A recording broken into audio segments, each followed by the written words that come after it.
Capítulo 22, estamos allí, de Primera de Reyes, último capítulo de este libro, y estamos terminando de ver la vida de Acab, una vida en la que la escritura se centra y hace una larga descripción de este hombre, de Acab, a la par también de la descripción de la vida del más grande de los profetas seguramente que ha tenido Israel, que es Elías. Aquí Elías sale un poquito del panorama, solo lo vemos dándole la profecía a Acab después de que Acab toma la viña de Nabot y después de esta perversa adquisición, llega el juicio y la sentencia final sobre la vida de Acab. Elías pues habla, pero Elías vuelve a desaparecer del panorama. Dice la escritura que pasaron 3 años luego de esta situación con los sirios. Recordemos que él había tenido confrontación con los sirios y el Señor le ha dado la victoria a Israel, no por Acab, sino porque el Señor quería mostrarse a Israel, pero también quería humillar a los sirios, la soberbia de los sirios. Acab también, después de la profecía y la sentencia que le da el Señor a través de Elías, pues se humilla y se arrepiente. Nosotros vemos que él tiene ese acto de humillación delante de Dios. El Señor entonces dice, bueno, por cuanto se humilló, por cuanto digamos, se arrepintió entre comillas, porque no vemos un cambio verdadero en la vida de Acab. El Señor entonces dice que la sentencia no va a ser en los días de Acab, sino en los días de sus hijos, porque es muy grave la sentencia. O sea, el Señor dice que los perros iban a comer a Acab y a todos sus descendientes, y los que no comieran los perros lo iban a comer las aves en el campo. O sea, era una cosa como que, bueno, van a desaparecer. Estuvimos hablando un poco de los perros, lo que significa en la escritura, porque esa naturaleza del perro, el otro día mi esposo hablaba de esos géneros que el Señor creó en la naturaleza con relación a los animales, por ejemplo, y hay un ejemplo en la escritura que es claro para nosotros, cuando el Señor dice, yo voy a poner a mis ovejas a mano derecha y los cabritos a la mano izquierda, ¿no? Hay una diferencia muy grande entre la naturaleza de la oveja y la naturaleza del cabrito. Son diferencias, aunque hacen parte del rebaño. Las ovejas son más dóciles, las ovejas tienen unas características que son muy especiales y donde el pastor de pronto las puede guiar, ellas tienen una forma de ser, como un carácter más parecido a lo que es el pueblo de Dios, el pueblo de Dios que es como sumiso. Pero las cabras son otra cosa, las cabras son voluntariosas, tercas, o sea, necias, o sea, las cabras son una cosa impresionante. Entonces el Señor hace como esa diferencia con estos dos tipos de animales para hablarnos sobre la naturaleza del uno y la naturaleza del otro, para hacer una diferencia entre el pueblo, que es realmente las ovejas del Señor, y los cabritos, que son los rebeldes. Entonces, aquí el Señor usa una figura que son los perros. Los perros son esos animales que no disciernen, como decía la hermana Angelita en el resumen. Ellos no disciernen lo que se comen. Usted le puede poner agua limpia, ellas se la toman, pero si un perro tiene mucha sed, luego puede ir al baño y tomar y beber agua de la taza del inodoro, y a él no le parece que está mal. Es lo mismo. Entonces, el perro no discierne, y eso nos lleva a entender que el problema de Acab, y por eso era que a los gentiles les decían perrillos, era porque ellos no discernían, no tenían discernimiento espiritual, eran, eran como unos prostitutos en ese sentido espirituales, porque no sabían quién era el verdadero Dios y adoraban cualquier ídolo. Entonces, eso nos está mostrando que la naturaleza de Acab era así, como la de los perros, y el Señor coloca eso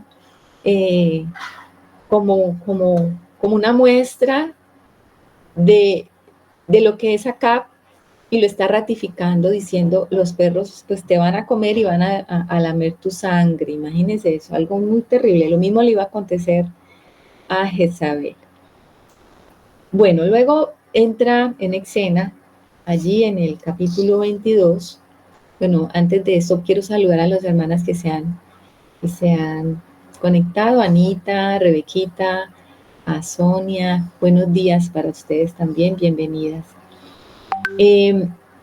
Entramos entonces en el capítulo 22 y entra en escena el rey Josafat. El rey Josafat era el rey de Israel, el rey del sur. Y hace 8 días leímos sobre Josafat, que era un hombre temeroso de Dios, que fue un hombre que anduvo en los caminos de David. Y tal como David, este Josafat tuvo mucha prosperidad. Él tuvo prosperidad en su pueblo, de bienes también, tenía riquezas. Los pueblos vecinos también lo respetaban, le traían riquezas. Él tuvo un ejército muy considerable. Ustedes recuerdan que el ejército de Acab era un ejército bien pequeñito. Cuando lo vimos en comparación con los sirios, era un ejército ahí bien pequeñito, pero el ejército digamos que el ejército de Josafat era un ejército de valientes, un ejército considerable.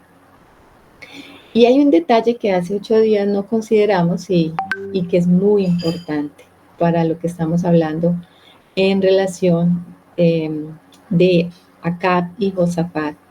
Josafat quiso entonces hacer un vínculo, un yugo con Acab. Y una de las cosas que hacían los reyes en la antigüedad para tener paz y para tener esas alianzas de gobierno eran los matrimonios, los matrimonios. Por eso es que Acab se casa con Jezabel, porque él quería tener esa alianza con Tiro y tener el respaldo político, económico de otro gobierno. Y mire todo el mal que vino sobre Israel. Lo mismo hizo entonces Josafat. Usted dice, ¿cómo así? Para poder entender esto, entonces tenemos que ir a Segunda de Crónicas. Otra vez, allí donde estuvimos leyendo la parte de Josafat, tenemos que volver allí a Segunda de Crónicas. Y vámonos, nosotros leímos el capítulo 17, pero nos faltó una partecita muy importante que está en el capítulo 18. Entonces, Segunda de Crónicas, capítulo 18. En el versículo 1 dice lo siguiente: tenía pues Josafat riquezas y gloria en abundancia. Eso ya lo vimos. O sea, Josafat era un rey que tenía riquezas. Y tenía gloria, o sea, reconocimiento en abundancia. Y dice lo siguiente: y contrajo parentesco con Acab. ¿Cómo les parece? O sea, esta visita que estaba teniendo allí Josafat con Acab era porque más allá de una visita normal, era porque Josafat había hecho un parentesco. ¿En qué sentido? Es que Josafat casó a su hijo mayor con la hija de Acab. La hija de Acab se llama Atalía. O sea que hizo un parentesco familiar. O sea, esto es terrible. Porque aunque la escritura no dice si esta Atalía era hija de Jezabel, porque seguramente que Acab no dice tampoco la escritura si tenía más esposas o concubinas. Muy seguramente esta Atalía también era hija de Jezabel. O sea que él iba a tener como consuegra a Jezabel y le pareció poca cosa. Y eso fue lo que hizo Josafat, gravísimo. Cuando nosotros vamos allí a Segunda de Crónicas, más adelante en el capítulo Les voy a decir aquí en el capítulo 21, allí comienza a reinar Joram. Ese es el nombre del primogénito de Josafat que se casó con Atalía, que es la hija de Acab. Esta historia la vamos a ver obviamente más adelante, pero les voy a hacer un adelanto. Porque aquello que hizo Josafat fue gravísimo, gravísimo y con consecuencias, digamos, posteriores sobre su reino. Allí en el capítulo 21 dice, durmió Josafat con sus padres y lo sepultaron con sus padres en la ciudad de David y reinó en su lugar Jorán su hijo, quien tuvo por hermanos, bueno, ahí menciona los hermanos, son varios hermanos, dice, todos estos fueron hijos de Josafat, rey de Judá. Y su padre les había dado muchos regalos de oro y plata y cosas preciosas, pero dice allí que también él le dio, el reino se lo dio a Joram porque era su primogénito. En el 4 dice, fue elevado pues Joram al reino de su padre y luego que se hizo fuerte, mató a espada a todos sus hermanos y también a algunos de los príncipes de Israel. Martica, qué pena me ubicas, qué versículo estás leyendo y de qué capítulo. Yo estoy leyendo Segunda de Crónicas, capítulo 21, Ah, ya me ubiqué, ya me ubiqué. del 1 en adelante. Entonces dice que cuando él ya fue rey, entonces mató a los hermanos, hizo un desastre. Y mire lo que dice en el versículo 5. Cuando comenzó a reinar era de 32 años y reinó 8 años en Jerusalén. Y anduvo en el camino de los reyes de Israel como hizo la casa de Acab. O sea, no anduvo en los caminos de su papá Josafat, sino que hizo lo que hizo Acab. O sea, ¿qué tenía que ver este Jorán con Acab? Pues lo vamos a ver. Dice, porque tenía por mujer a la hija de Acab e hizo lo malo ante los ojos de Jehová. ¿Cómo les parece? Tenía por mujer a la hija de Acab. Eso no es poca cosa. Y ese problema no lo generó ni lo suscitó Joram.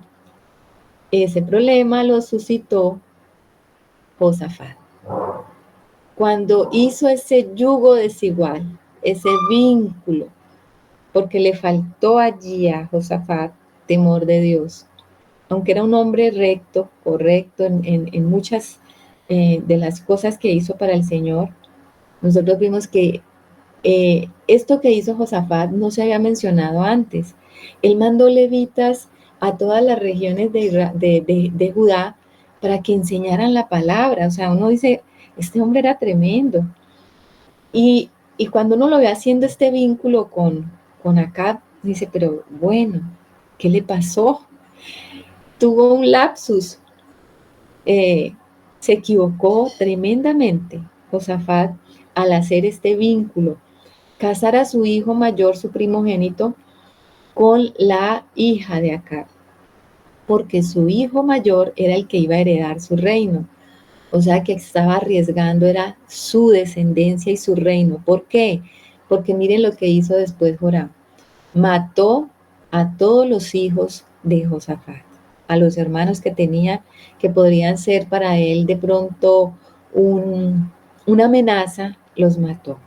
Muy al estilo de lo que Jezabel hubiera hecho.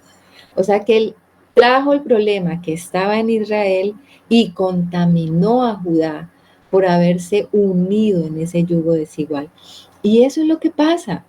Eso es lo que la escritura nos está advirtiendo. Tenga cuidado cuando usted se hace a un yugo desigual, porque aquello que está allá, con lo que usted se está uniendo, va a traerlo acá a su reinado, a lo que usted tiene, y eso va a atacar su reinado. Está en peligro su reinado. ¿Qué dice el hermano Alex? Sí, que esto que estamos viendo nos aclara las advertencias del Señor ahora en el nuevo pacto, ¿no? Dice, cuidar con temor y temblor vuestra salvación. Aquí vemos como, estamos viendo como en las sombras esas palabras. Pues estamos viendo que Josafat fue un hombre muy, o sea, siguió los pasos de David, mandó sus príncipes, o sea, sus hijos. Muy seguramente hasta este Jorán cuando lo mandó a eso, a enseñar los estatutos del Señor. Pero vemos como en un descuida esa bendición y esa salvación, y tremendo error que cometió al emparentarse con esta hija de acá. Gracias, mi hermano. ¿Qué dice Yamil, hermana Yamil? Gracias. También es importante entender que el yugo desigual a veces no solo para nosotros como hijos de Dios tiene que ver con la pareja, con esa persona que contraemos matrimonio o nos unimos, que también en nuestro caminar debemos de cuidar nuestros negocios, todo que sea conforme a lo que el Señor pues nos permita con respecto también a ese tema de yugo desigual, ser muy cuidadosos con eso. Sí, exactamente. Muchas gracias, mi hermana. Todo tiene que ver. El yugo desigual se puede dar en una amistad, el yugo desigual se puede dar en una relación familiar, en un parentesco, en un matrimonio. El yugo desigual se puede dar en relaciones comerciales. No me estoy refiriendo a cuando nosotros trabajamos en una empresa y tenemos un jefe no creyente, pues en ese caso tendríamos que desaparecer del mundo. No, me estoy refiriendo es cuando usted hace negocios voluntariamente, se vincula y se mete con otro, se asocia con otro en un negocio. Eso es un yugo desigual que siempre va a terminar mal, generalmente siempre termina mal. No podemos ser radicales en eso porque a veces ha ocurrido, ¿no? Que de pronto esa persona con la que usted hace ese vínculo, pues se convierte al Señor y bueno, trae bendición. Pero muchos de esos vínculos traen, no son de bendición, sino que traen muchos problemas. Eso que está diciendo la hermana Yamile es justamente lo que ocurre acá en el capítulo 22. Porque una vez Josafat tiene ese acercamiento y ese parentesco con Acab, nosotros no podemos saber cuál fue la intención o qué movió a Josafat a unirse a Acab. De pronto él tenía tanta paz, tanta abundancia, tanta riqueza, y lo único que tenía como de opositor era Acab, y él quiso como hacer ese vínculo para no tener problemas con nadie y tener un reino como el de David, pues la paz, o el de Salomón, la paz completa.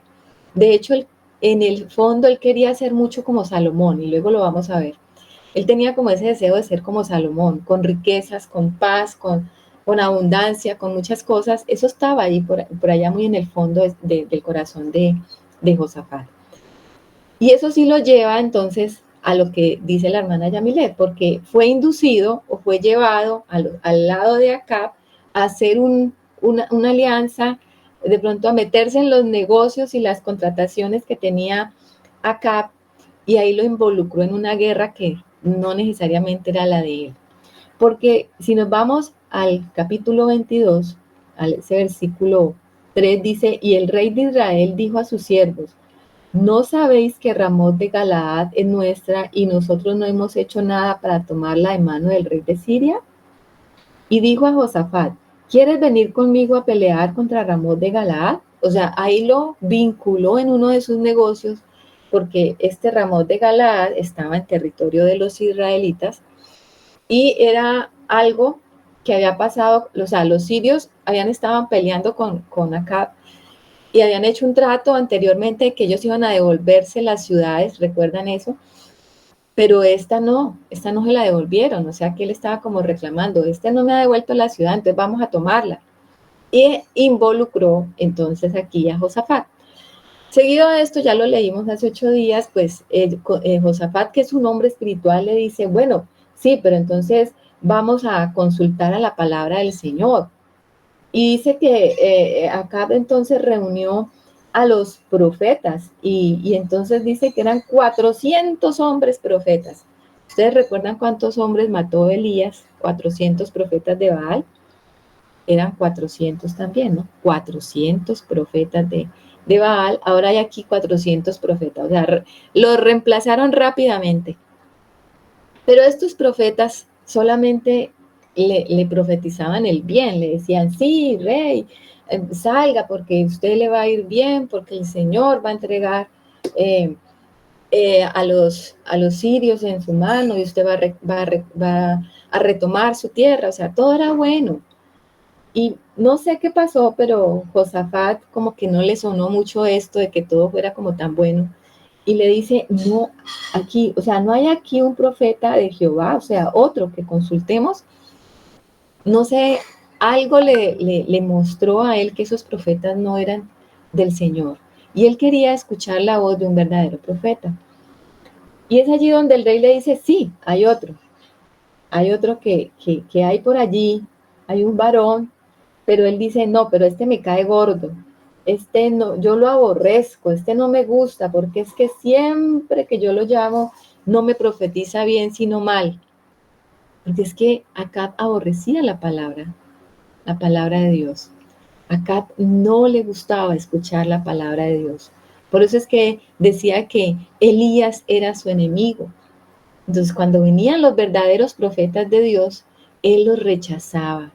Pero le encantaba oír las lisonjas y las cosas halagüeñas que le decían aquellos profetas perdidos, aquellos profetas que no tenían ningún contacto con el Espíritu de Dios, sino más bien con espíritus de engaño y de mentira, porque eso es lo que vamos a ver ahora.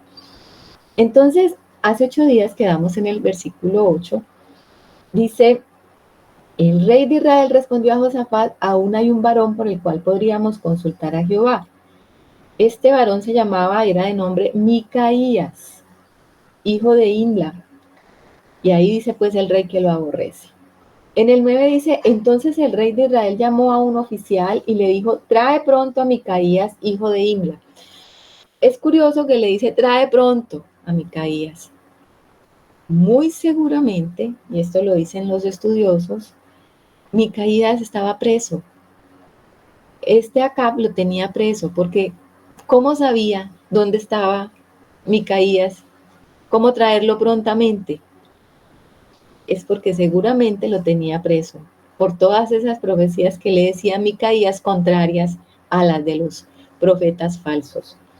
Entonces dice el 10, y el rey de Israel y Josafat, rey de Judá, estaban sentados cada uno en su silla, vestidos de sus ropas reales. Mire la descripción, la Biblia siempre nos lleva como a esas descripciones. Nosotros podemos imaginarnos allí a Acab sentado con su traje real y a Josafat sentado allí con su traje real. Ambos eran reyes del pueblo de Dios. Y dice, en la plaza junto a la entrada de la puerta de Samaria, y todos los profetas profetizaban delante de ellos. ¿Qué hacía Josafat sentado delante de la puerta de Samaria si la ciudad de Dios era Jerusalén? Fíjense que para él ir a Samaria tuvo que descender, y descendió, dice la escritura, Josafat, ¿a dónde? A Samaria. Bajó. Josafat tenía su traje real, pero para que estuviera allá en Jerusalén. Es que cuando nosotros vamos a hacer esos yugos desiguales tenemos que descender. Salimos de la ciudad real de Dios a la ciudad de Samaria, que es la ciudad de los gentiles. Y dice que estaban a las puertas y todos esos profetas estaban allí. ¿Se imaginan el espectáculo? Y dice, y Sedequías, hijo de Kenaán, este era un profeta, se había hecho unos cuernos de hierro y dijo así ha dicho Jehová, con estos acornearás a los sirios hasta acabarlos. O sea, era como una representación teatral cuando se hizo como un toro así como de los toros de esos que usan en las corridas de toros, cuando salen los payasitos.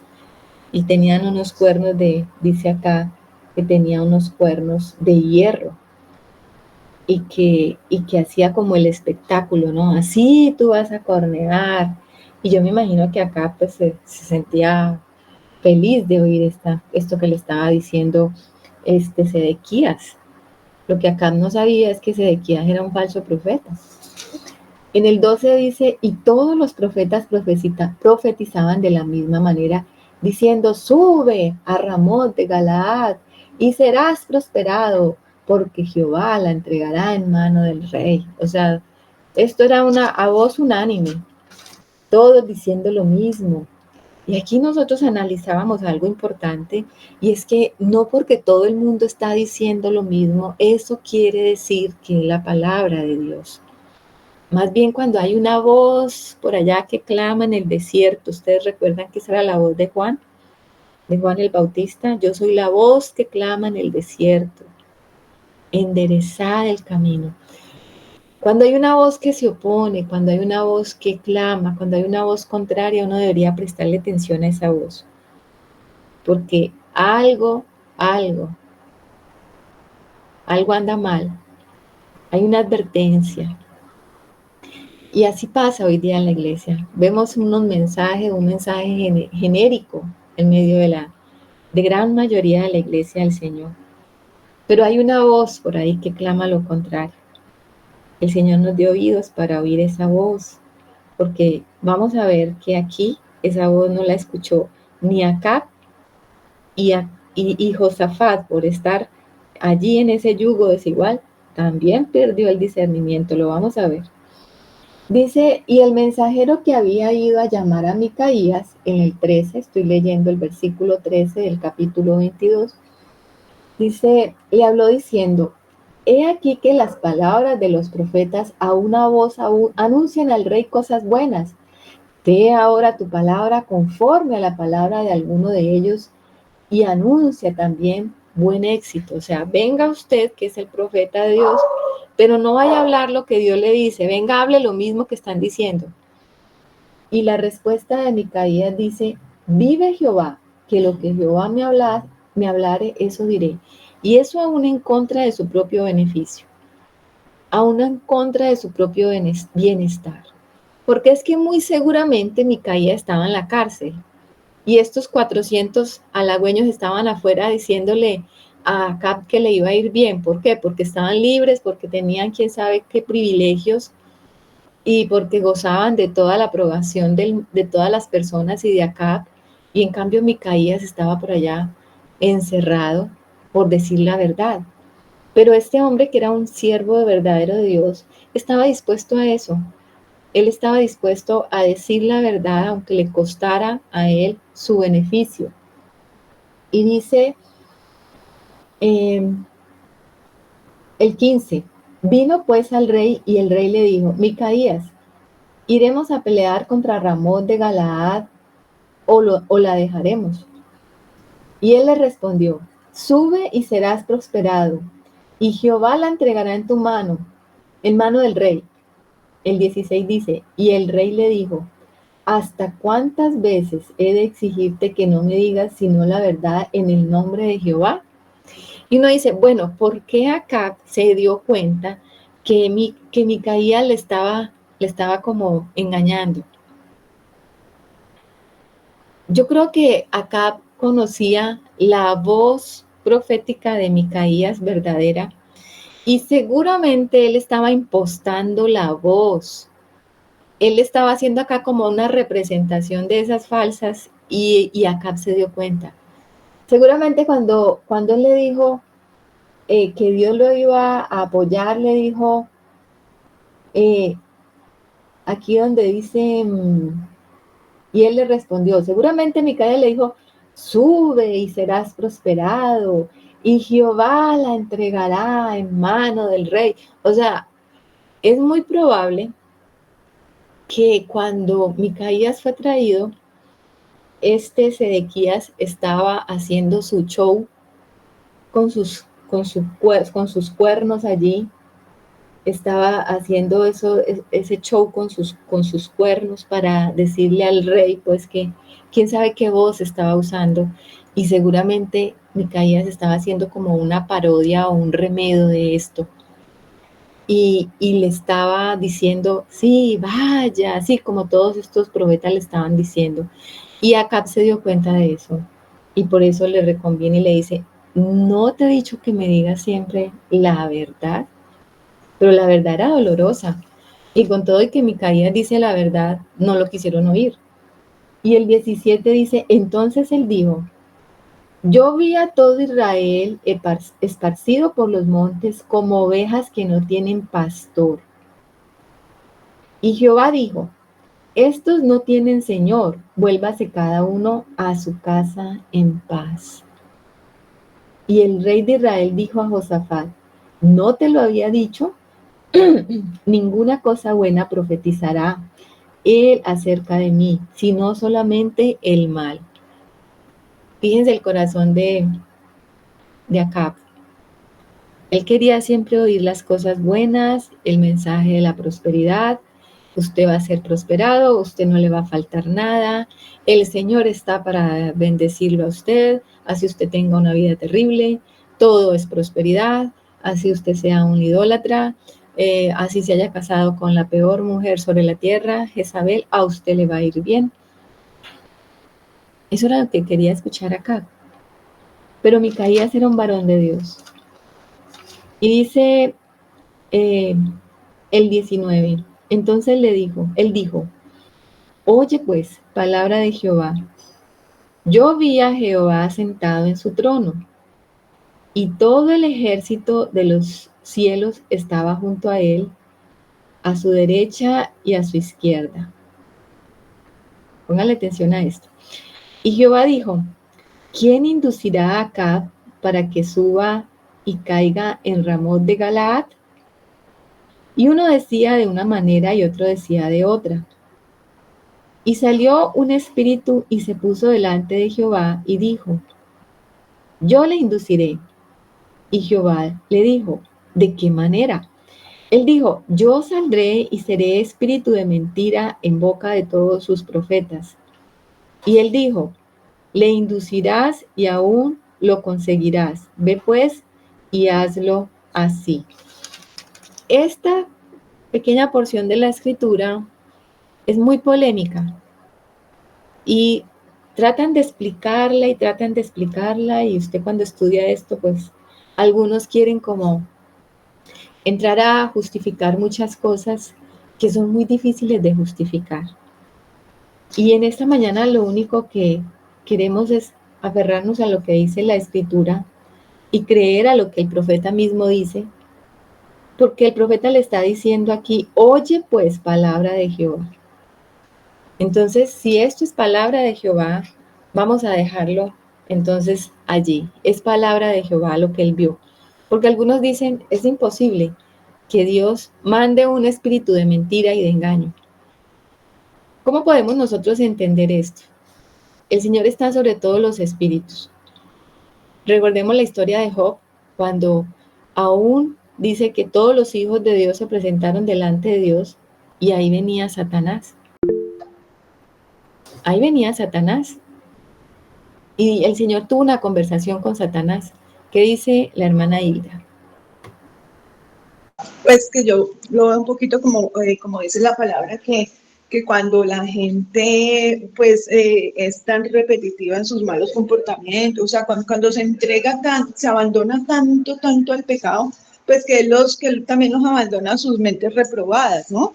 Entonces yo lo veo es como, bueno, esto es lo que usted quiere oír, pues eso es lo que le voy a decir, o sea, porque es eso, está abandonándolo también como a esa mente reprobada que tiene. Sí, esto hace parte de eso. Hace parte cuando el Señor abandona. En el trono celestial también dice él, yo vi a Jehová sentado en su trono. ¿Quién es el verdadero rey? Jehová es el verdadero rey. Él está por encima de la escena que está pasando acá abajo. Ellos están sentados acá abajo en la tierra y el Señor está sentado arriba en su trono.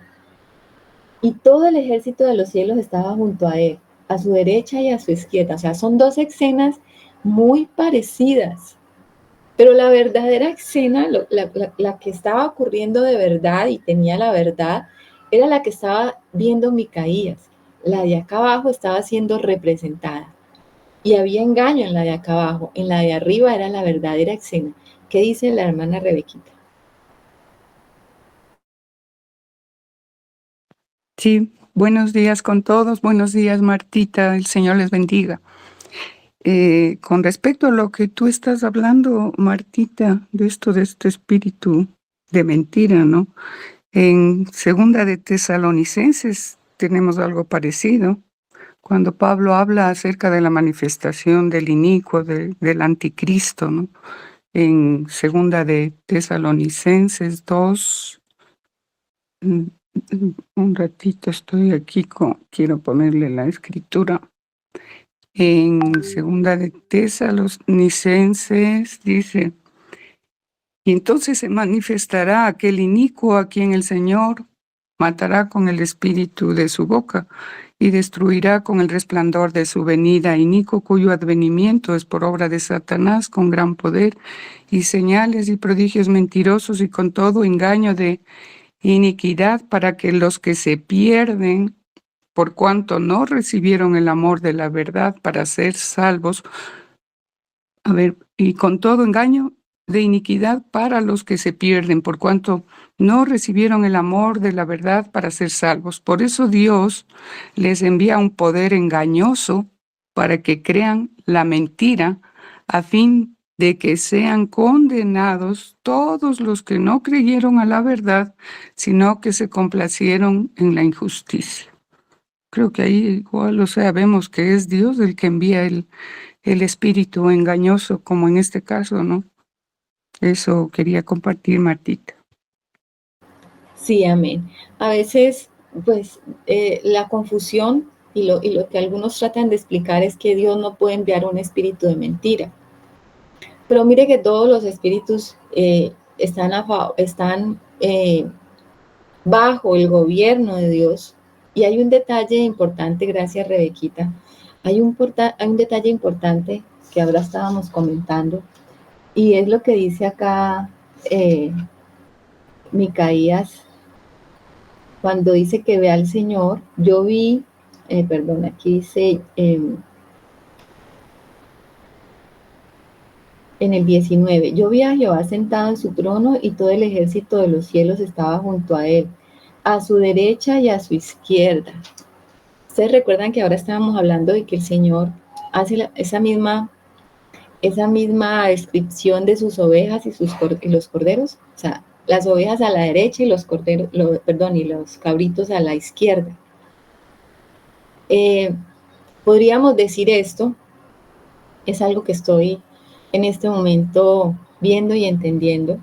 Tendríamos que esto también de pronto confirmarlo con otros hermanos que puedan ver lo mismo. Es como de pronto esos espíritus que estaban a la derecha eran los espíritus obedientes, como dijimos ahora, como decía Anita, los espíritus, las ovejas son obedientes, los cabritos son rebeldes. O sea, los espíritus obedientes al Señor a su derecha, los rebeldes a la izquierda, pero igual todos estaban bajo el gobierno de ¿quién? Bajo el gobierno de Dios. Dice que sale uno de estos espíritus y dice: yo iré y lo induciré a estos profetas a decir mentira y engaño. Entonces ahí es donde está el problema, y ahí es donde está como la situación para entender cómo Dios puede entonces permitir que la mentira, porque ¿quién es el padre de la mentira y del engaño? Obviamente que ese no era el Espíritu de Dios, esto era un espíritu. El Espíritu de Dios siempre es veraz, Él sí no va a mentir. Aquí lo que estamos viendo es un espíritu que también está, como espíritu, está bajo el gobierno de Dios. O sea, no nos vamos a equivocar en eso. Todo está bajo el gobierno de Dios. ¿Qué dice la hermana Rebequita? Martita, sí. O sea, yo en este punto sí creería que, o sea, Dios también usa esto. Sabemos que nada se hace si no pasa por el filtro de Dios, pero jamás Dios va a perder su esencia de lo que Él es, porque permite un espíritu engañoso, digamos. Es como cuando, bueno, este dicho un poco popular que se dice: con la misma lana del perro se cura la herida, o el antídoto se hace con el mismo veneno, ¿verdad? Entonces, justamente ayer en la reunión hablábamos y yo me preguntaba, ¿por qué, si el Señor ya venció a Satanás, por qué Satanás está tan activo? ¿Por qué Dios le permite estar tan activo? Entonces pienso que, mire, la escritura misma dice que el anticristo va a ser báculo en la mano de Dios. ¿Por qué? Por nuestra naturaleza. Tenemos que confrontarnos con quiénes somos nosotros mismos y ver la intensidad de la maldad. Si no vemos ese tipo, jamás somos confrontados con quiénes somos y con la maldad que está en nosotros. Pablo también dijo, vean, entréguenle a ese inicuo a Satanás, a fin de que su carne sea destruido, pero su espíritu se salve, ¿no? Entonces, sí, pienso que si Dios mismo le permitió a Satanás que hiciera todo lo que hizo con Job, es porque de esa manera el mal también va a ser avergonzado, se va a evidenciar la victoria de Dios, porque ¿qué sería si Dios no permite la maldad o el accionar de Satanás? ¿Cómo ni nosotros mismos nos daríamos cuenta cuál es nuestra condición? Entonces pienso que sí, Dios, nada pasa por el filtro de Dios, pero no es que Dios en su esencia está queriendo o mintiendo, sino que deja el accionar de quien sí es el padre de mentira, de quien sí es el engañador, para confrontarnos con nuestra maldad, mas no porque Él haya esencia de eso en Dios o haya eso en Dios, sino que el hecho de que nosotros tenemos esa naturaleza, tenemos que ser confrontados con de dónde realmente viene eso. Entonces pienso que sí, Dios permite eso, pero nunca porque Dios quiere provocar un mal, sino más bien todo lo contrario. Aún así es misericordioso con el perverso para que ver, por eso dicen en tiempo de la gran tribulación, aun cuando Dios permite tanta cosa y ni aún así te arrepentiste. Entonces, incluso la gran tribulación va a ser porque es necesario, no porque Dios quiere la destrucción de la humanidad, porque dice que después de eso Juan vio muchos vestidos de blanco que subían y les decía, ¿quiénes son estos que suben como la arena del mar? Los que salieron de la gran tribulación, es decir, que va a haber tanta necesidad de eso que va a ser más la cosecha en la gran tribulación de lo que ha habido en la historia de la humanidad.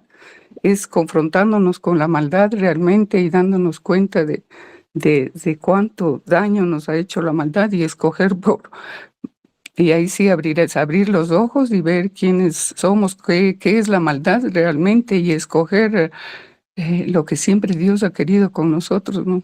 Pienso que es así, no sé qué piensa el resto, Martín. Sí, amén, así es, mi hermana Rebequita. El Señor no pierde su esencia, el Señor es la verdad siempre, pero Él, como decía la hermana Hilda, pues si eso es lo que tú quieres oír, eso es lo que te manda. Y como que ratifica ese engaño para que tu corazón entonces se vaya y se extravíe, no porque el Señor quiere, sino porque tu corazón quiere. Y es lo que está pasando aquí, pero uno puede ver también la misericordia de Dios a través de Micaías, porque le está diciendo la verdad. Fíjense que el Señor abrió inclusive la escena celestial. ¿Eso cuando se ha visto? Yo creo que en muy pocas veces. Tú ves cuando la escritura narra que se abre el telón, se corre la cortina para ver qué está pasando en el cielo. Y eso está pasando, es que acá era un necio, pero de los necios, porque cuando uno ve la vida de Acab y Dios se le revela por todos lados con profetas tremendos, porque aquí Micaías es un tremendo profeta, no al nivel de Elías, pero es tremendo profeta. Mira la visión que tiene, se abre el telón y está viendo lo que está pasando en el cielo y todavía le está diciendo que son espíritus engañadores, o sea que le está diciendo la verdad. El Señor no le está diciendo mentiras a Acab, le está diciendo la verdad. Aquí no está engañando el Señor a Acab. Lo que lo estaban engañando eran estos falsos profetas que sí el Señor había permitido que saliera ese espíritu de mentira y que lo engañara y que lo persuadiera, pero aquí el Señor a través de Micaías lo estaba advirtiendo. ¿Qué dice la hermana Angelita? Gracias. No pensaba sobre el espíritu de mentira, ¿no? El Señor lo permite, Él es el Señor. Pero ¿con qué fin? Pues para que Veamos que el engaño viene, es de Satanás. Y si el hombre insiste en creerle a él, entonces pues finalmente será condenado. No porque el Señor quiere que se condene, sino porque ellos en libre albedrío o voluntad así lo decidieron, no creerle a la verdad. Eso era lo que quería contar. Gracias, ¿no? Así es su decisión de no creer a la verdad y aquí lo vamos a ver. En el 24 dice, en el 23 dice, y ahora he aquí Jehová ha puesto espíritu de mentira en la boca de todos tus profetas y Jehová ha decretado el mal acerca de ti. Entonces se acercó Sedequías, hijo de Kenán, y golpeó a Micaías en la mejilla, diciendo, ¿por dónde se fue de mí el espíritu de Jehová para hablarte a ti? Imagínese este Sedequías tan altivo, no le creyó tampoco al profeta. Y como ese era el que estaba haciendo su espectáculo y su show, pues era el que menos quería que fuera descubierto en engaño. Y golpea al profeta en la mejilla. Y esta escena nos recuerda, ¿no? Nos recuerda al Señor Jesús cuando fue golpeado allí delante del sacerdote también. Fue golpeado por sus palabras al sacerdote. Y Micaías también aquí es abofeteado por aquel que está mintiendo y engañando y le está como diciendo, bueno, ¿por dónde se fue? Mire, a ver usted que todo lo ve, ¿por dónde se fue el espíritu de mí, no? Y Micaías entonces le profetiza también a este hombre y le dice en el 25, y Micaías respondió, he aquí, tú lo verás en aquel día cuando te irás metiendo de aposento en aposento para esconderte. O sea que este hombre iba a ser perseguido. Y allí se iba a acordar entonces que el espíritu se fue de él. El 26 dice, entonces el rey de Israel dijo, toma a Micaías y llévalo a Amón, gobernador de la ciudad, y a Joás, hijo del rey. Y dirás, así ha dicho el rey, echad a este en la cárcel y mantenerle con pan de angustia y con agua de aflicción hasta que yo vuelva en paz. O sea que él ya estaba en la cárcel y ahora lo iban a llevar a la cárcel nuevamente, pero con pan de aflicción y con pan de angustia y agua de aflicción. Me imagino un pan mohoso seguramente y un agua puerca, algo bien terrible que tenía que tomar y comer este pobre profeta por decir la verdad. Y el 28 dijo Micaías, si llegas a volver en paz, o sea, mire que él le estaba diciendo, usted en su arrogancia dice que va a venir en paz, o sea que Acab seguía creyendo a las profecías falsas de esos 400 profetas. Y no solamente Acab, ahí estaba lamentablemente Josafat, y Josafat tampoco creyó. Si llegas a volver en paz, Jehová no ha hablado por mí. Enseguida dijo, oíd pueblos todos. Qué maravillosas palabras de Micaías. Ustedes saben que la sentencia para el profeta que decía mentiras era que lo apedrearan. Tenía que morir. Y él decía, pues si el Señor no ha hablado por mí, nada de esto que yo he dicho va a pasar y me pueden matar. Pero oigan pueblos todos. Y hasta el día de hoy estamos escuchando la voz de Micaías como un verdadero profeta de Dios. Y este es el compromiso de los verdaderos profetas de Dios, que estén dispuestos a padecer por la palabra del Señor y que estén dispuestos a decirle a toda nación, oigan pueblos todos, porque aquella palabra que sale de la boca de Dios, que es puesta en esos vasos de barro y que es fiel, es la que va a permanecer. La palabra esa profética mentirosa desapareció, no permaneció. Pero la palabra de Micaías permanece. Hasta hoy la estamos nosotros estudiando y leyendo y estamos confirmando que él era el verdadero profeta de Dios. El versículo 29 dice, subió pues el rey de Israel con Josafat, rey de Judá, a Ramot de Galaad. O sea, no hicieron caso a lo que Micaías dijo no le hicieron caso al Señor, ni Acab ni Josafat. Y el rey de Israel dijo a Josafat: y yo me disfrazaré y entraré en la batalla, y tú ponte tus vestidos. Y el rey de Israel se disfrazó y entró en la batalla. ¿Cómo le parece? Mire el plan tan charro que le plantea acá a Josafat. O sea, yo que soy, pues yo soy blanco para... Cuando el rey entraba en la batalla con sus trajes reales, pues era el blanco de todo lo enemigo. Ahí está, vamos a matar al principal. Y él dice, no, yo me voy a disfrazar. Yo me disfrazo porque es que como yo soy el más buscado, pero tú sí ponte tus trajes reales. O sea, lo estaba poniendo de carne y cañón. Y Josafat estaba aquí diciendo a todo lo que acá decía, sí señor, sí señor. O sea, había cambiado de señor Josafat cuando hizo este vínculo desigual. Y dice el 31, más el rey de Siria había mandado a sus 32 capitanes de los carros diciendo, no peleéis ni con grande ni con chico, sino solo contra el rey de Israel. ¿Cómo les parece? A él no le interesaba a los demás, le interesaba el rey. ¿Y quién era el que llevaba los trajes reales? Josafat.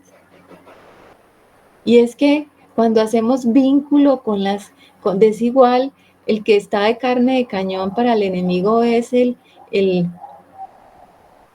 lleva el traje de realeza, el que es espiritual. A ese es el que el enemigo le va siempre a apuntar, porque el otro se camufla, el otro se disfraza en el mundo y se disfraza de una cosa y se disfraza de lo otro y bueno, no se ve. Pero usted no se va a quitar sus vestidos reales porque usted es un hijo de Dios. Y usted entonces y yo, si hacemos esos yugos desiguales, somos el blanco del enemigo. El enemigo nos va a querer entonces es atacar a nosotros. Y dice el 32, cuando los capitanes de los carros vieron a Josafat, obviamente, era el que iba vestido de rey, dijeron, ciertamente este es el rey de Israel. Y vinieron contra él para pelear con él. Mas el rey Josafat gritó. ¿Cómo les parece? ¿Ustedes se imaginan el grito de Josafat? ¿Cómo habrá sido el grito de Josafat? Yo no me imagino. Tiene que gritar un hombre porque si grito yo suena como raro. Un grito terrible, o sea, o les digo, no, yo no soy acá, o ¿qué fue lo que dijo? ¿Qué fue lo que dijo Josafat? ¿De qué manera gritó? No sabemos. No sabemos cómo es que gritó. Pero esta historia es la misma historia, exactamente igual, excepto por algunos detalles que nos aclara. Esa misma historia que estamos leyendo nosotros acá en Primera de Reyes 22, está en ese capítulo de Segunda de Crónicas del capítulo 18. También está allí.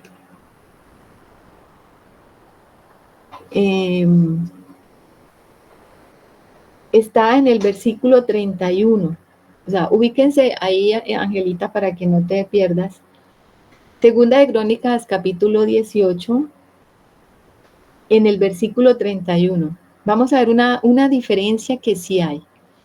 Dice, cuando los capitanes de los carros vieron a Josafat, dijeron, este es el rey de Israel, y lo rodearon para pelear.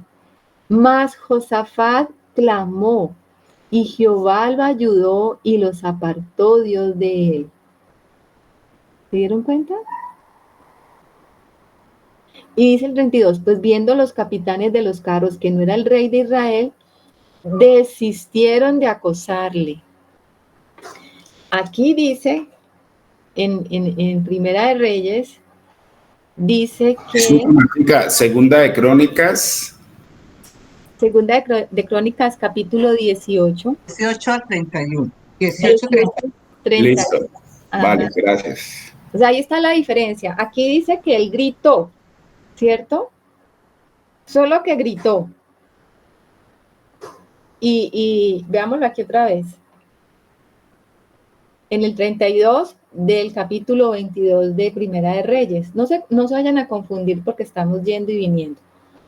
Dice que cuando los capitanes de los carros vieron a Josafat, dijeron ciertamente este es el rey de Israel y vinieron contra él para pelear con él. Mas el rey Josafat gritó.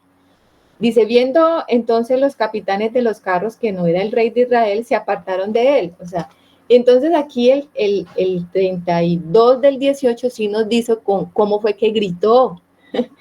Dice que él clamó y Jehová lo ayudó. O sea, hizo fue un clamor a Dios. Eso fue el grito de Josafat, clamó a Dios. ¿Y por qué se dieron cuenta los sirios que no era Acab? Obviamente, porque ellos sabían que Acab no iba a clamar a Jehová, Dios de Israel. Ellos también conocían quién era Josafat espiritualmente. Y sabían que Acab hubiera pedido ayuda a quién? A los Baales, a Astartet, a Acera, no a Jehová. Pero cuando ellos ven el clamor que hace Josafat, se apartaron. Y esa es la misericordia de Dios con Josafat. Josafat se metió en un lío terrible, casi pierde la vida por hacer este yugo, este vínculo desigual. Pero en ese momento él clama a Dios y Dios lo libera, Dios lo salva, porque el Señor siempre va a venir a nuestra ayuda y a nuestro rescate. Y muchas veces nosotros hemos hecho esto seguramente. Y cuando ya estamos en el problema y en la situación, clamamos al Señor. Y el Señor entonces viene y nos ayuda. Y el enemigo tiene que retroceder. ¿Pero por qué? Porque el Señor nos ayuda. Y entonces dice el 34, y un hombre disparó su arco a la aventura e hirió al rey de Israel por entre las junturas de la armadura. Por lo que dijo él a su cochero, da la vuelta y sácame del campo, pues estoy herido. Aunque el mono se vista de seda, mire, este no pudo esconderse, porque Dios disparó esa flecha. Mire que un soldado por allá llegó y dijo, mandó una flecha, yo no sé a qué le voy a dar, que caiga, o sea, para asustarlos, o qué sé yo. Pero esa flecha no fue disparada por él, fue disparada por Dios, que había determinado que Acab iba a morir en mano de los sirios este día. Y tuvo tal puntería que dice que le dio por entre las juntas de la armadura. Él iba totalmente cubierto con una armadura, pero ustedes saben que las armaduras pues no son no es una caparazón, porque si no, no tendría movimiento.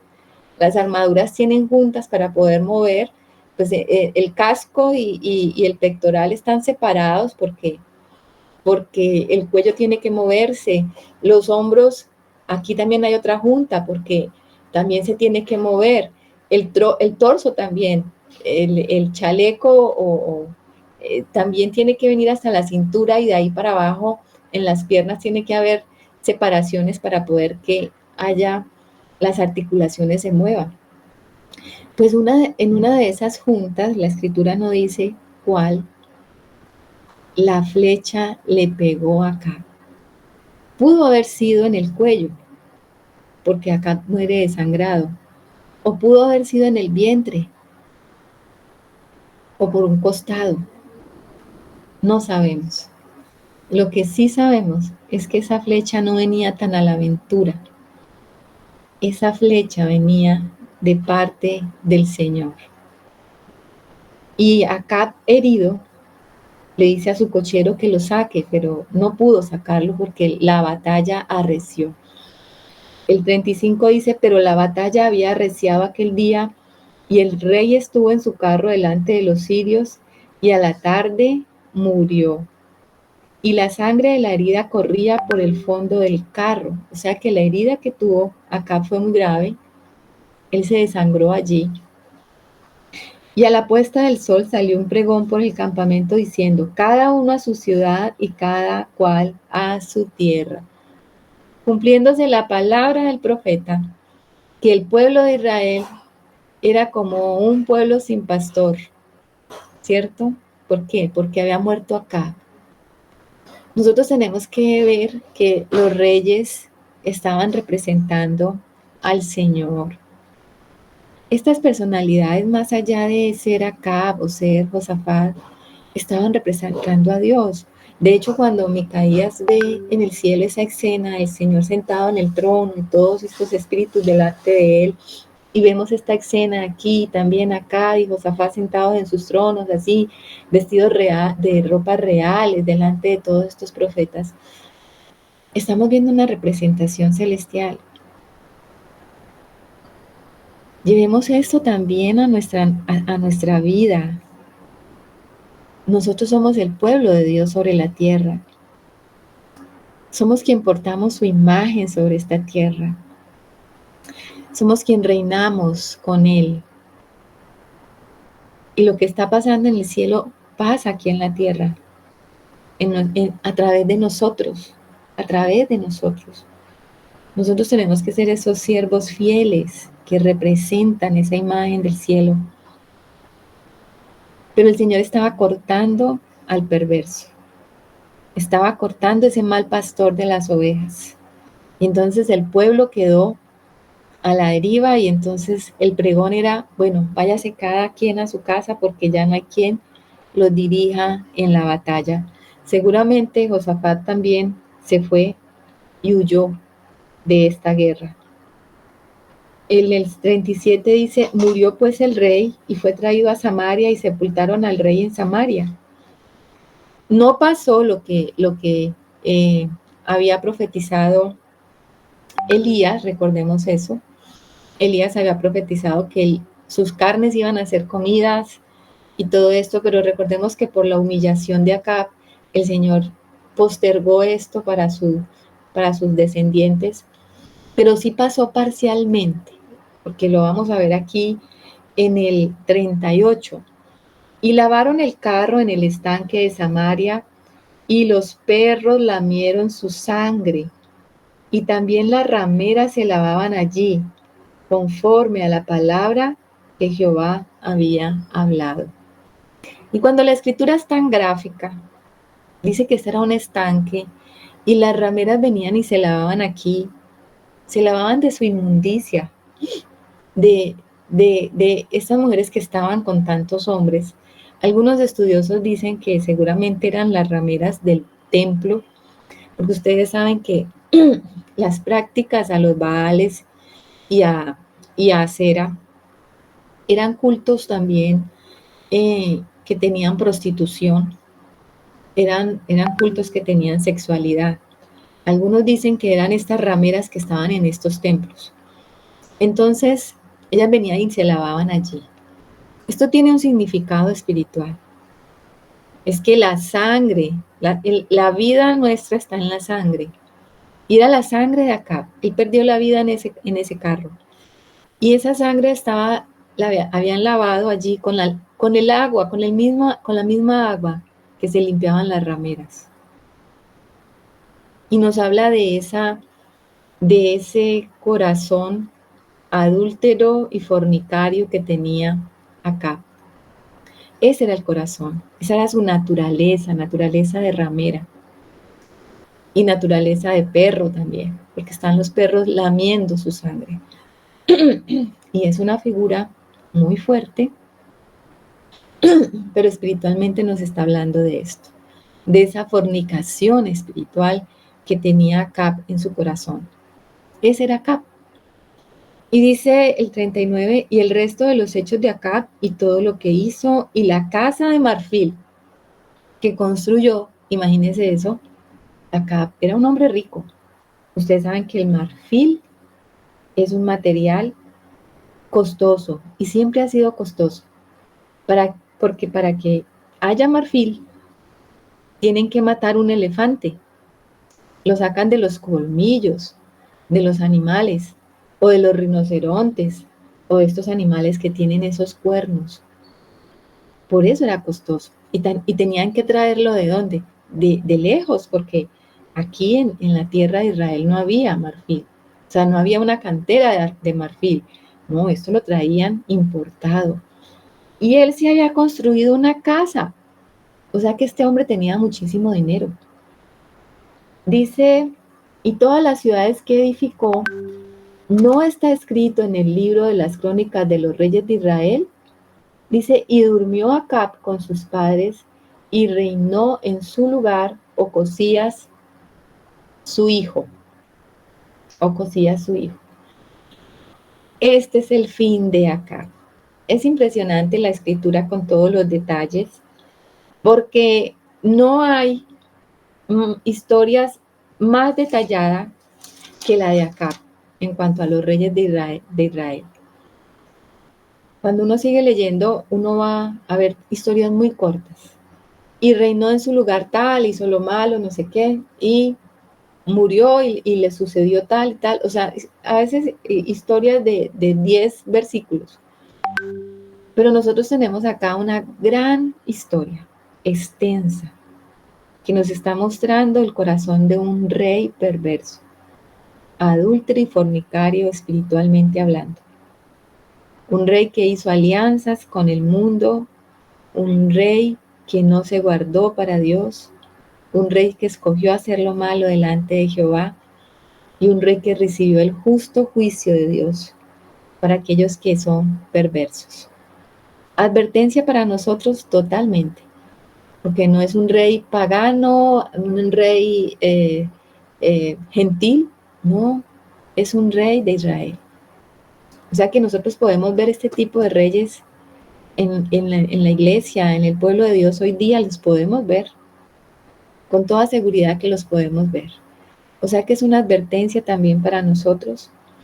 A la par estuvimos viendo el ministerio profético, el verdadero ministerio profético, como el de Elías, como el de Micaías, hombres de Dios dispuestos a sufrir, a ser perseguidos por decir la verdad de Dios. Así que si el Señor nos ha hecho un llamado al ministerio profético, ya sabemos lo que nos espera. Vamos a encontrar 400 hablando lo mismo y en contra de la verdadera palabra de Dios. Es una advertencia. La voz profética de Dios no es numerosa. Generalmente la voz profética del Señor siempre está sola. Entonces estamos viendo en esta historia esos dos contrastes, el rey y el profeta. Y creo que ha sido muy edificante hasta ahora. Este capítulo pues no lo alcanzamos a terminar hoy. Va a seguir hablando de Josafat. Y obviamente que de Josafat sí tenemos mucho que hablar porque nos podemos apoyar en Segunda de Crónicas con respecto a todas las reformas que hizo Josafat. Y es interesante que también indaguemos un poquito más en la vida de Josafat para no dejarlo pues con este mal testimonio por esta salida en falso de Josafat, porque Josafat también hizo muchas cosas buenas y eso también lo vamos a estudiar.